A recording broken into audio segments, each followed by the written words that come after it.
হ্যাঁ রে, তোর দিনকাল কেমন যাচ্ছে? ফসলের জমিতে চাষবাস ঠিকভাবে করতে পারছিস?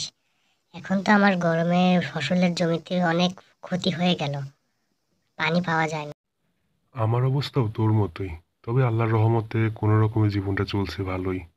তবে পানি না পেলে তো ফসল ভালো হবে না, আর ফসল না পেলে আমরা কিভাবে থাকবো, কি বিক্রি করবো বাজার? কি আর করবো বল, আকাশের দিকে মুখ করে চেয়ে থাকি, যদি একটু বৃষ্টি হয়। জীবনে কি আর এত দুঃখ সয়?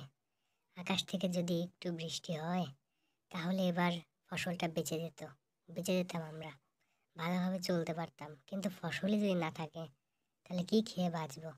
সে চিন্তায় রাত আর দিন ঘুম হয় না। তারপরেই হঠাৎ করেই বৃষ্টি চলে আসে।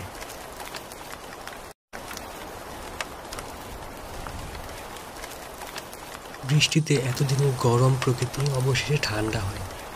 গাছপালাগুলো আরো সবুজ হয়ে ওঠে এবং সতেজ হয়ে যায়। তাদের চিন্তাও দূর হয়, কারণ তাদের ফসলগুলো এবার বেঁচে যাবে।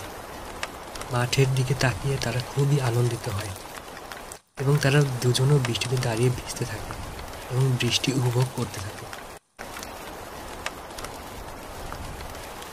তারা ঠিক করলো, বৃষ্টি যেহেতু কমে গেছে, এবার তারা দুজন একটু মাছ ধরতে যাবে। এতে তাদের কিছু বাড়তি আয়ও হবে, আবার অনেকদিন পর পেট ভরে মাছ দিয়ে ভাতও খেতে পারবে।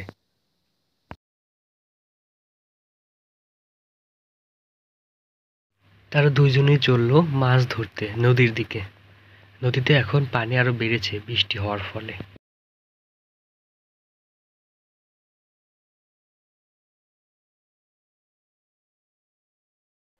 তারা দুইজন মাছ ধরতে নদীর কাছে গেল।